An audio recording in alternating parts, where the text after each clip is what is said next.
Everyone, मेरा नाम है Gautam Tripathi. Welcome back to CUET by Supergrades. अगर आप भी अभी क्लास 12th में और आपका टारगेट है सीयूटी 2026 और आप ढूंढ रहे हैं ह्यूमैनिटी स्ट्रीम के अंदर कि क्या रहने वाला है सिलेबस क्लास 11 का, क्लास 12th का, कौन कौन से इंपॉर्टेंट टॉपिक्स हैं जो आते हैं सीयूटी यूजी एग्जाम में, तो आपके सारे डाउट्स इस वीडियो में सॉल्व होने वाले हैं। ऐसा वीडियो हो सकता है आपको अभी तक इंटरनेट में देखने को नहीं मिले। इस वीडियो के बाद आपके बहुत सारे ऐसे मिथ्स जो सॉल्व हो जाएंगे जो आपको हमेशा आते रहते हैं। आप हमें कमेंट सेक्शन में पूछते रहते हैं, इंस्टाग्राम डीएम्स में पूछते रहते हैं कि भैया बता दो कि क्या क्लास 11 का सिलेबस भी है जो सीयूटी एग्जाम में पूछा जाता है। अगर पूछा जाता है तो उसको भी क्या मैं प्रिपेयर कर सकता हूं। आपके सारे डाउट इस वीडियो में सॉल्व होने वाले हैं। इस वीडियो को लास्ट देखना। चलिए इस वीडियो को स्टार्ट करते हैं। तो सबसे पहले एक मैं आपको ओवरव्यू दे देता हूं सीयूटी एग्जाम का। अगर आपको नहीं पता तो सीयूटी एग्जाम जो मेनली होता है आपको तीन सेक्शन में डिवाइडेड होता है। पहला आपका होता है लैंग्वेज, दूसरा होता है डोमेन और तीसरा होता है गेट। अगर बात करूं लैंग्वेज की, इसके अंदर आप लोग को टोटल 13 लैंग्वेज देखने को मिलती है जो कि आपकी रीजनल लैंग्वेज जैसे कि हिंदी, इंग्लिश, पंजाबी, मराठी, गुजराती, तमिल, उर्दू, ऐसे आपको 13 लैंग्वेज देखने को मिलती है। अगर बात करो डोमेन सब्जेक्ट की तो इसके अंदर आपको टोटल 23 डोमेन सब्जेक्ट देखने को मिलते हैं। ये डोमेन सब्जेक्ट वही जो आप अपने क्लास 12 में पढ़ते हैं जैसे कि हिस्ट्री, फिजिक्स, मैथ, जैसे कि physics, chemistry, mathematics, history, political science, geography और आपका क्या बोलते हैं अकाउंटेंसी, बिजनेस स्टडीज, इकोनॉमिक्स। ठीक है। अगर बात करूं मैं गेट की तो इसका मतलब होता है जनरल एप्टीट्यूड टेस्ट और इसके मतलब 3 सब सेक्शन होते हैं। पहला होता है लॉजिकल रीजनिंग, दूसरा होता है क्वांटिटेटिव एप्टीट्यूड और तीसरा होता है जीके एंड करंट अफेयर्स। तो बेसिकली अगर आप ये क्वेश्चन सही करते हैं सीयूटी एग्जाम में तो उसके लिए आपको प्लस 5 मार्क्स दिए जाते हैं और आप एक दुर्भाग्यवश क्वेश्चन गलत कर देते हैं तो उसके लिए -1 की एक नेगेटिव मार्किंग भी होती है। तो ये चीज आपको अभी से समझना स्टार्ट कर देना होगा। साथ में अगर मैं दूसरी बात करूं जो कि काफी इंपॉर्टेंट रहने वाली है वो ये है कि आप लोगों को 50 क्वेश्चन देखने को मिलते हैं हर सब्जेक्ट के अंदर। ठीक है। जिसके लिए आप लोग को जो होती है 60 मिनट की समय सीमा दी जाती है। यानी 60 मिनट में आपको 50 क्वेश्चन सॉल्व करने पड़ते हैं। यानी अगर आप लैंग्वेज के अंदर मान लीजिए आप लोग इंग्लिश लैंग्वेज को चुनाव करते हैं तो उसमें भी आप लोग को 50 क्वेश्चन देखने को मिलेंगे जिनको आप लोग को 60 मिनट में सॉल्व करना होगा। अगर आप किसी डोमेन सब्जेक्ट को अपेयर कर रहे हैं तो वहां पे भी आपका सेम होने वाला, आपको वहां पे 50 क्वेश्चन देखने को मिलेंगे। और एनटीए के नए रूल के अकॉर्डिंग अब आप लोग को 50 आउट ऑफ 50 क्वेश्चन स्टार्ट करने हैं और उसके लिए आप लोग को 60 मिनट की समय सीमा मिलेगी। एक क्वेश्चन 5 मार्क्स का, मतलब आपका पर सब्जेक्ट जो है 250 मार्क्स का क्वेश्चन बनता है। तो आपका टारगेट 250 आउट ऑफ 250 होना चाहिए सीयूटी 2026 के लिए। ठीक है। चलिए आगे बढ़ते हैं।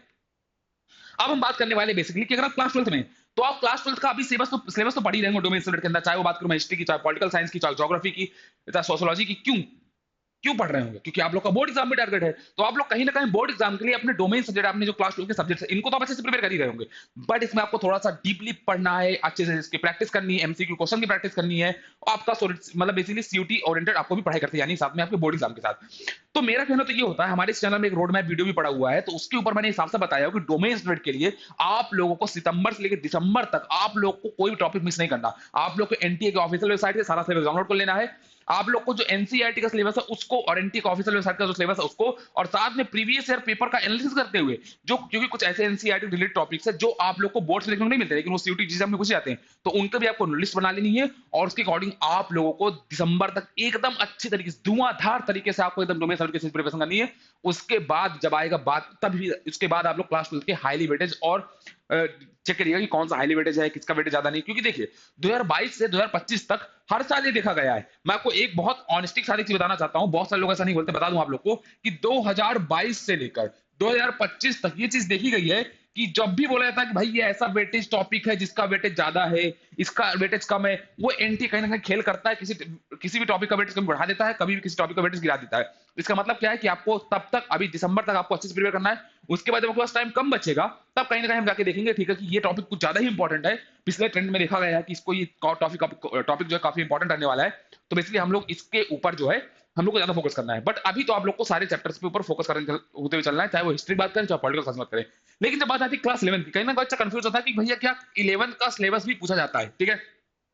तो मैंने एक वीडियो बताया था जिसमें मैंने लगभग सारी स्ट्रीम्स कवर की थी। मैंने इंडिविजुअल स्ट्रीम के बारे में बताया था। तो एक था कि 30 to 40% आपका जो सिलेबस होता है ना, मतलब आपका फंडामेंटल जो कॉन्सेप्ट होते हैं वो कहीं ना कहीं डिपेंड करते हैं आप लोगों की क्लास 11 पे। यानी कि फंडामेंटल कॉन्सेप्ट आपका जो होता है वो क्लास 11 से ही बिल्ड होता है। और ये पहले भी बोला गया, इसलिए क्लास 11 में बच्चों से बोला था कि आप अच्छे से प्रिपरेशन करते चले। जब कहीं बात आती है साइंस स्ट्रीम की तो काफी इंपॉर्टेंट हो जाता है। लेकिन चूंकि हम इस वीडियो में ह्यूमैनिटी स्ट्रीम की बात कर रहे हैं तो जैसे बात करते हैं हिस्ट्री की, सबसे पहले हम लोगों ने हिस्ट्री की अपनी बात करना स्टार्ट करी मान लीजिए। तो चलिए हिस्ट्री के अंदर देखेंगे आप तो क्लास 11 का जो हिस्ट्री का सिलेबस है ना वो बेसिकली बेसिक है आपका, मतलब बेस, उसका जो बेस है वो है वर्ल्ड हिस्ट्री के ऊपर। यानी आपको क्लास 11 का पूरा सिलेबस जो है वो वर्ल्ड हिस्ट्री के ऊपर डिफाइन है। ठीक है। इसका मतलब क्या हुआ कि क्लास 12 का सिलेबस भी किस पर डिफाइन होगा। तो अगर आप देखेंगे क्लास 11 का तो क्लास 11 का मोटा मोटा सिलेबस आपको देखने को मिलेगा अर्ली सोसाइटीज एंड राइटिंग, आपको एंशिएंट एम्पायर्स के बारे में, एम्पायर्स के बारे में, मेडिवल वर्ड्स के बारे में, कल्चरल ट्रांसफॉर्मेशंस के बारे में, कोलोनियलिज्म एंड इंडस्ट्रियलाइजेशन के बारे में इसका आपको देखने को मिलता है। ठीक है। तो बेसिकली आप लोग को जैसे अभी कोलोनिज्म, अब आपको इसका वर्ड मीनिंग नहीं पता। इसका मतलब होता है जब कोई एक बेसिकली जो कंट्री होती है वो किसी दूसरे पे अपना जो होती है इम्पैक्ट बनाने की कोशिश करती है, यानी पॉलिटिकल इकोनॉमिक जो प्रेशर बनाने की कोशिश करती है, तो बेसिकली उसके टर्म के लिए यूज किया जाता है, ठीक है। और अगर आप लोग को ऐसे वोकैब की मीनिंग नहीं आ रही तो आप लोग ज्वाइन कर सकते हैं हमारे टेलीग्राम चैनल, जिसके डिस्क्रिप्शन में आप लोग को जो है लिंक मिल जाएगी, जिसके अंदर आपको मिलने वाले quizzes for GK and vocabulary words, current affairs and motivational quotes, आपको यूनिवर्सिटी एडमिशन की प्रोसेस की जितनी भी इन्फॉर्मेशन और अपडेट्स रहने वाली सारी मिलने वाली इसी टेलीग्राम चैनल पे, इसको फटाफट से ज्वाइन कर लीजिएगा। आगे बढ़ते हैं।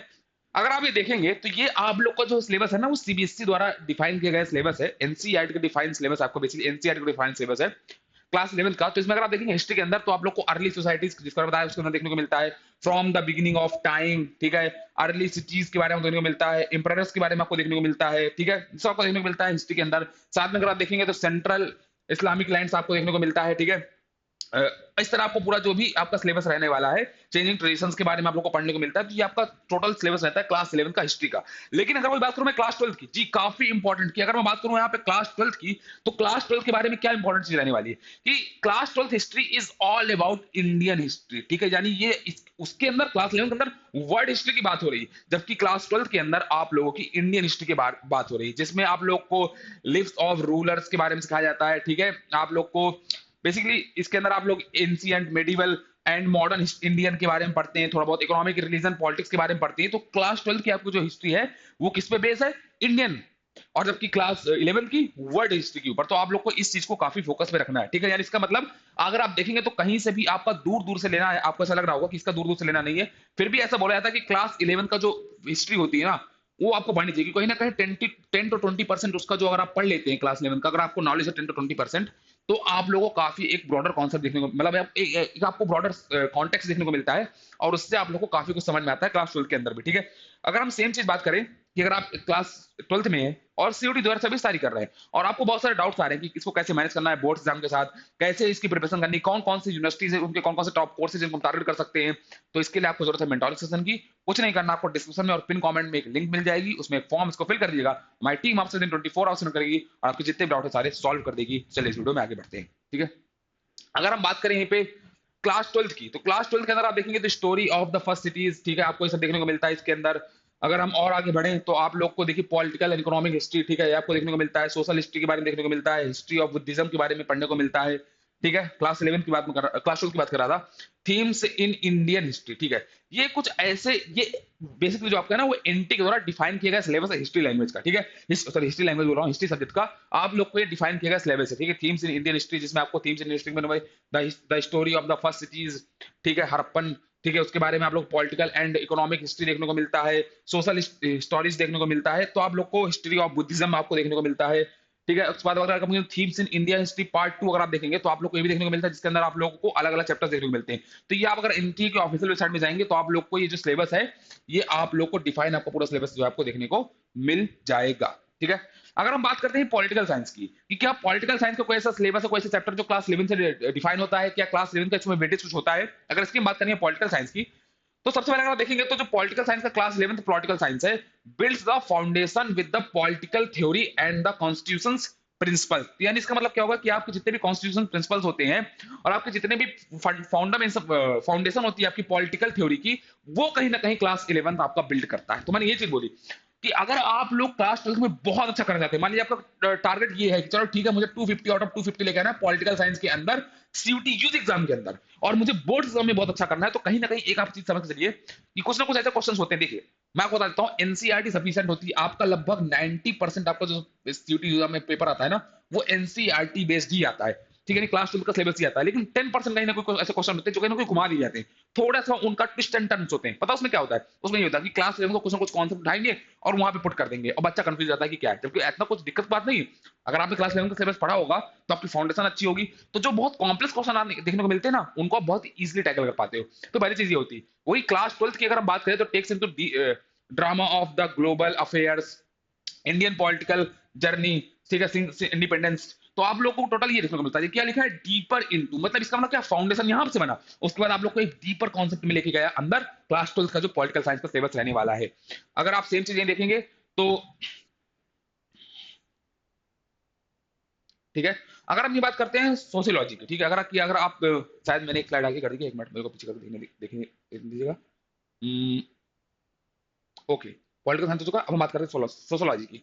तो अगर आप सोशियोलॉजी को देखेंगे तो बस बेसिकली जितने भी आप ऐसा सुनेंगे ना, वो कहीं ना कहीं बोलते हैं कि यस, सोशियोलॉजी के लिए आप लोगों को क्लास 11 को अच्छे से कवर करते हुए चलना है, क्योंकि ये आपका 40, मैं आपको सही बता रहा हूं एकदम 40% आपका फाउंडेशन यहीं से पढ़ने को मिलता है। क्योंकि देखिए, अगर आप ध्यान से देखेंगे तो आपका जो हिस्ट्री रह गया, ज्योग्राफी रह गया या पॉलिटिकल साइंस रहेगा, बेसिकली मैंने ज्योग्राफी को यहाँ इसलिए कवर नहीं करा क्योंकि ज्योग्राफी के साथ भी सेम चीजें हैं। आप जब क्लास 11 में रहते हैं तो आप लोग फिजिकल ज्योग्राफी के बारे में थोड़ा सा पढ़ने स्टार्ट करते हैं, फिर क्लास 12 जाते हैं उसका थोड़ा ब्रॉडर कॉन्सेप्ट पढ़ने को स्टार्ट करते हैं, इसके बारे में थोड़ा डीप पढ़ने स्टार्ट करते हैं।